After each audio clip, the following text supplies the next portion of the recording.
I had been having some numbness and tingling in my arms for a while, for about a year. Then I kind of noticed an uptick in my symptoms and my whole side was numb. So I got up and I was trying to move my arm, trying to get the blood flow back in there.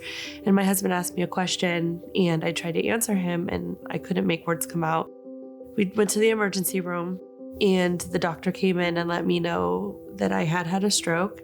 She saw other strokes that I didn't even know that I had had. And then she mentioned Moyamoya.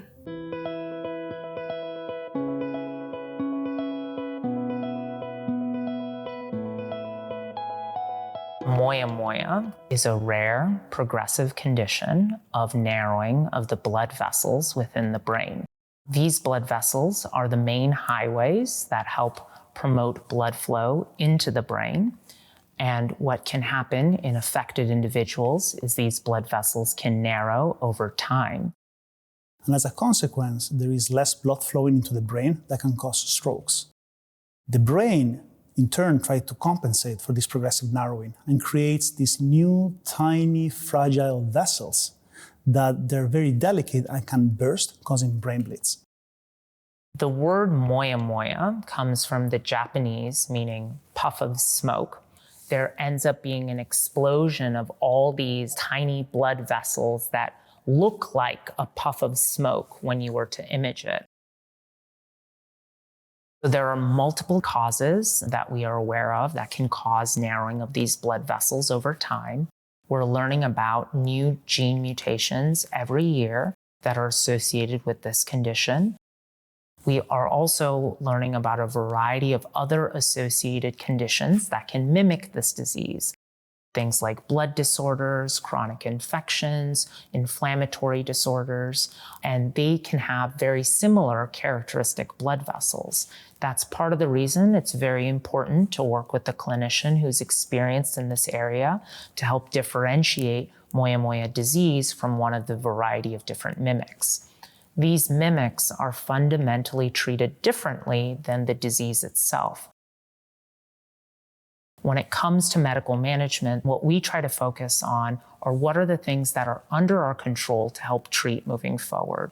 So really targeting the fundamentals of stroke, which are things like high blood pressure, high cholesterol, diabetes, exercise, diet, and really trying to identify strategies to help optimize all those factors. Most patients with Moyamoya disease also require a blood thinner in order to prevent clotting within the brain. Once we have been able to maximize all the medical treatments, we start thinking about whether there may be surgical options for them. The main goal of surgery for Moyamoya disease is to increase the blood flow to the brain to prevent strokes in the future. Patients that benefit the most from surgery are those patients with Moyamoya disease presenting with strokes, like difficulty talking or moving or feeling, or when we are following them over time and they are not having symptoms, but we can see that they have new strokes in the CT or MRIs of their brain, or when we see that the arteries are getting more and more narrow over time. During surgery, the surgeon makes a direct connection between one of the arteries of the scalp and one of the arteries of the surface of the brain. And that is what we call a direct bypass and provides immediate blood flow to the brain. These arteries are about 1 millimeter in size, and we have special microscopes where we can inject fluorescent dye and then see how it's flowing from the scalp artery into the brain. This ensures that the bypass is functioning well before we conclude the surgery. In addition, during the same procedure, we lay over the brain other scalp arteries or vascularized tissue, like muscle, in the surface of the brain. And that is what we call an indirect bypass.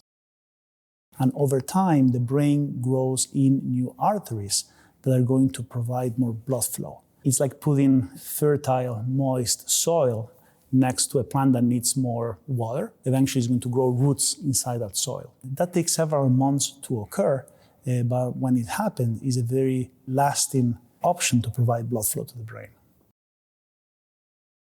Typically, patients remain in the hospital the day of surgery and an additional 2 or 3 days before going home.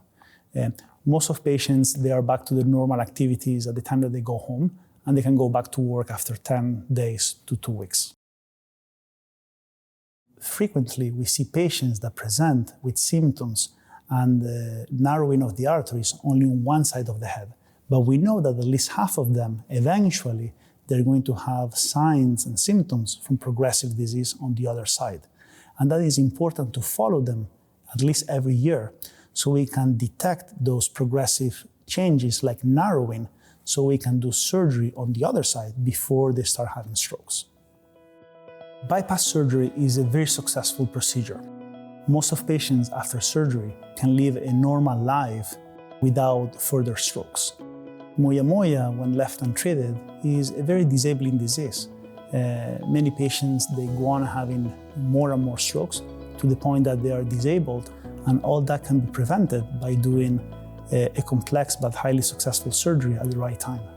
So before I had my surgeries, my brain would literally stop working in the middle of a sentence and I couldn't remember what I was trying to say. I had really bad numbness. It started to be in both arms instead of just my left side. And since the surgery, I feel great. I feel so much better. The care that I got at UCSF was great. At UCSF, we have a dedicated Moyamoya clinic where neurologists, neurosurgeons, rehab experts, radiologists, we work all together. And having this team-based approach offers patients the ability to have multiple experts weigh in on their care about what the best treatment strategy may be. Moyamoya disease is a condition that cannot be cured, but can be managed over time. This is a condition that someone can live with if they are good about taking their medications, if they're good about checking in with their physician about symptoms they may be having, and if they are motivated to stay active and stay healthy. Patients can live long, really productive lives with this condition. I'm actually going on a cruise to Hawaii with my mom and my sister. I'm just looking forward to moving forward and enjoying my life.